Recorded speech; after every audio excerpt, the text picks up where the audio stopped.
What it do, Dream Team? It's your boy Neal back with another reaction video, guys. Here we are with Australia Explained. And before we can jump into this Australia video, I need you guys to make sure y'all hit that subscribe button, ring notification bell, get a video a thumbs up so it gets suggested. Australia, let's see what we got. Did you know that Australia as a landmass is only about 3% populated? It's kinda hard to fathom given how much we hear about this country on a global scale. But Australia's population density is actually among the lowest in the world. With a land area of nearly 7.7 million square kilometers, Australia is the world's 6th largest country, yet has a population of just over 26 million people. That means that there are vast stretches of uninhabited land where you can drive for hours without encountering another person or even a town. But what are the actual reasons behind this low population density, and what are the implications for Australia's future?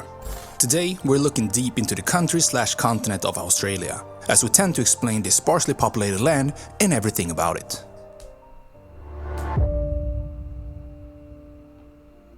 The land down under, New Holland, Britain's reformed ex-con cousin and the last populated frontier of the world.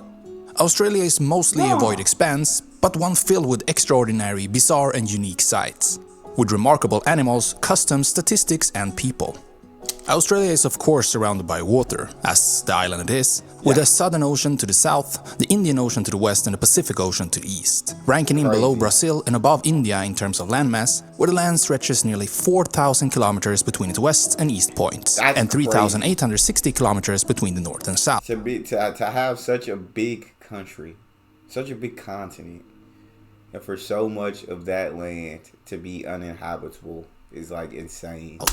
Trying to put this size in perspective, here's a map of Europe, and if we remove the transcontinental parts of Russia and then place Australia on top, we end up with a country that's nearly 24% larger than Europe.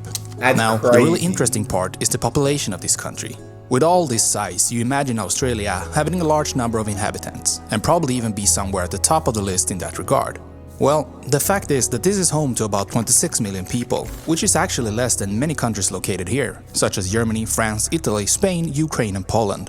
And when comparing it to the UK, the Brits have actually more than doubled the population. But it gets even wilder. You see, there are even states in the US with a higher population, as both California and Texas has them beaten. And since Australia is in fact an island, it's interesting to see that there are 7 islands that are smaller but still has a higher population.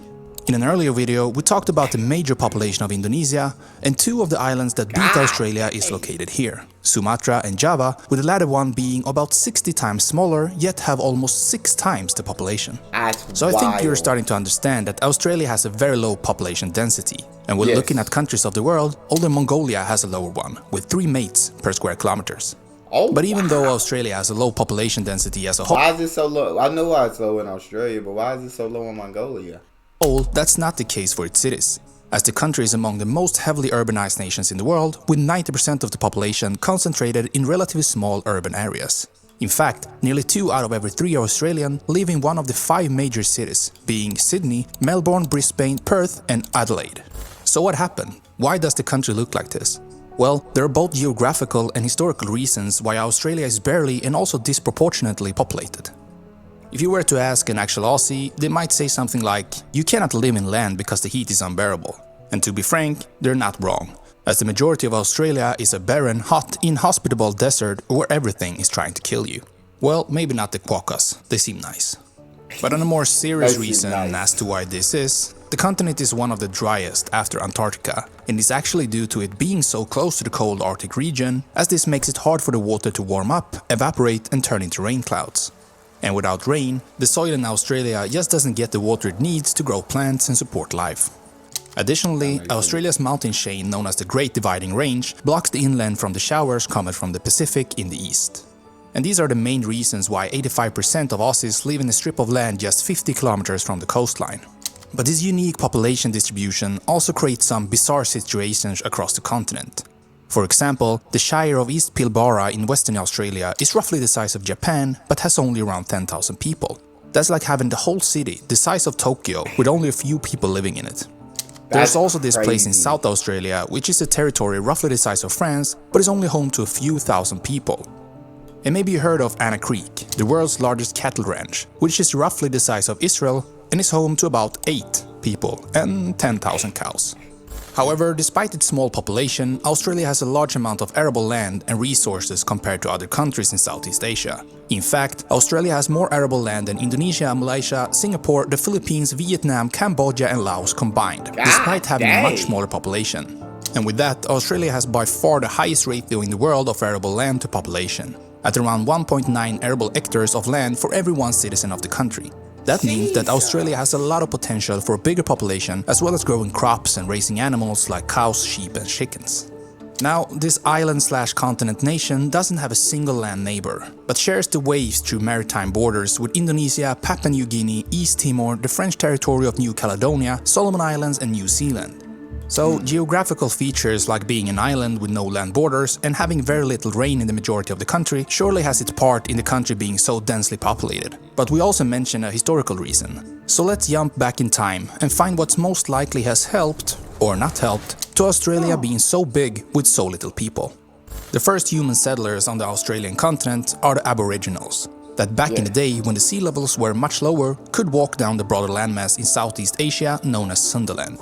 And then by a short sea crossing arrived to either present-day Australia or New Guinea, which was attached to Australia by land some 65 to 50,000 years ago.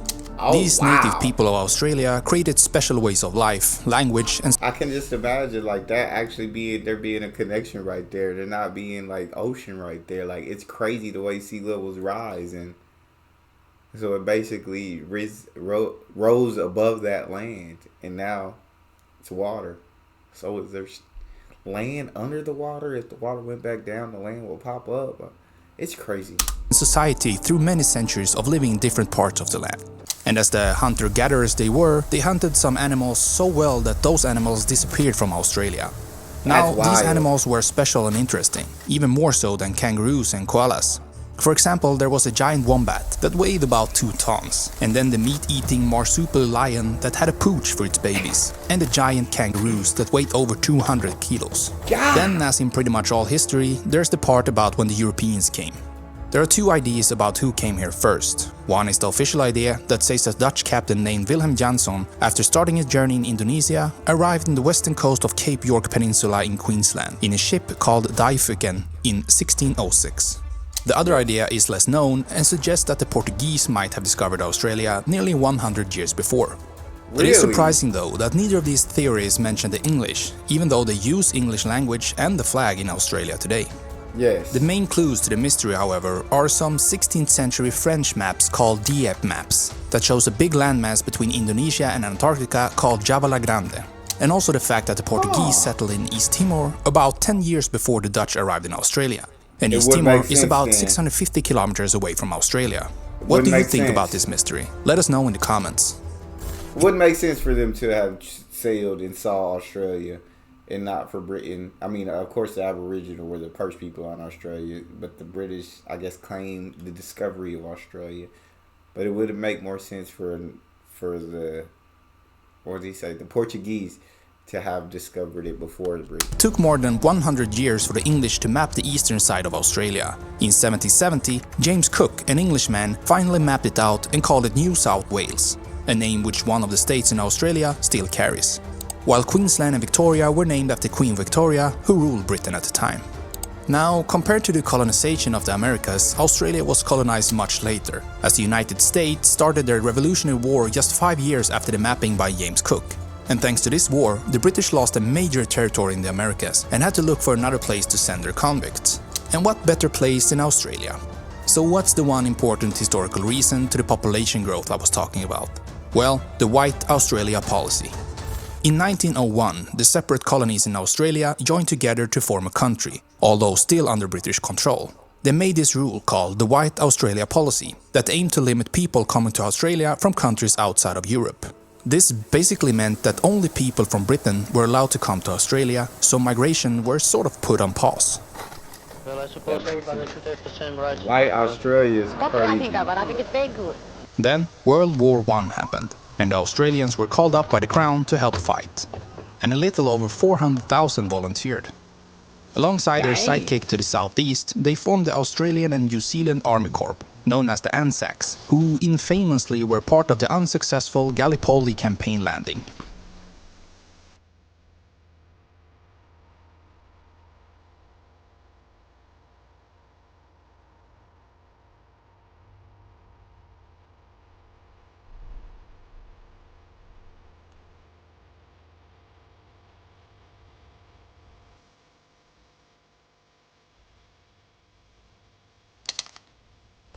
The flag utilizes the British Union Jack alongside the Southern Cross constellation and the big Commonwealth star.